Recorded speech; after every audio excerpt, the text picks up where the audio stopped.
JDT teruskan perjuangan di peringkat AFC membawa misi penting memburu kemenangan ketiga di AFC Champions League. Elite selepas kalah 2-0 lawan Melbourne City terjatuh dari teratas liga. Ujian hebat menanti pasukan Harimau Selatan apabila turun beraksi menentang juara Liga Super China Shanghai Port. Pihak AFC panjangkan ucap tahniah kepada Shanghai yang berjaya atasi saingan sengit Shanghai Shenhua di perlawanan terakhir bertemu Dalian Yifang. Shanghai kini menjadi juara China kali keempat dan mempertahankan kejuaraan sejak musim 2023. Lebih menarik ini trofi ke-9 yang dimenangi Kevin Muscat dalam karier kejurulatihannya dan semua trofi yang dimenangi jurulatih Shanghai itu diraih di benua Asia. Selain Shanghai, legenda Wolves itu turut mengecapi trofi bersama Melbourne Victory dan kelab gergasi Jepun Yokohama Marinos. Gabriel Zinho muncul wirapasukan dengan meledakkan gol kemenangan seawal minit keempat serta Leonardo Souza ataupun Leo muncul penjaring terbanyak pasukan Shanghai dengan 21 gol. Fakta menarik berkaitan Leo ialah dia merupakan calon naturalisasi Cina dan pernah berjumpa JDT di pentas ACL pada 2022 semasa bersama Ulsan Hyundai.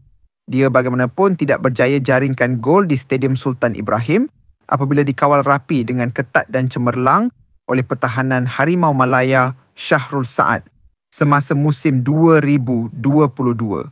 Kini Leo kembali dengan pasukan baru bersama Shanghai Port. Pastinya mahu beri impak terbaik bagi kejohanan ACL. Selain Leo, pertahanan JDT perlu kawal rapi beberapa pemain utama mereka yang tidak kurang hebatnya. Gabriel Zinho, sayap Brazil meledak 11 gol dan cipta 6 bantuan gol dibantu pemain tengah kreatif Brazil yang pernah beraksi di klub besar Brazil Cruzeiro dan Corinthians Mateus Vital. Pemain berusia 27 tahun itu menjaringkan 6 gol dan merekod 11 assist untuk Leo dan Gustavo bekas pemain Jongbu. Oscar bagaimanapun tiada lagi di Shanghai dan sakit jantung. Kisah kejuaraan manis di peringkat domestik yang diraih oleh Shanghai Port tersebut bagaimanapun dibayangi prestasi tidak konsisten dalam aksi ACL Elite selepas menempuh 5 perlawanan. 4 kekalahan dan 1 keputusan seri yang dicatat oleh Shanghai Port sebelum ini meletakkan helang merah di tangga tercorot carta ACL Elite Zone Timur dengan mengutip satu mata.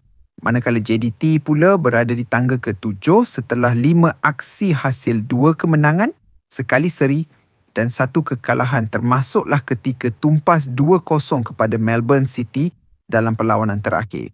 Aksi JDT lawan Shanghai Port akan berlangsung pada Selasa 9 Disember di Stadium Sultan Ibrahim dengan sepak mula jam 8.15 malam seperti dijadual.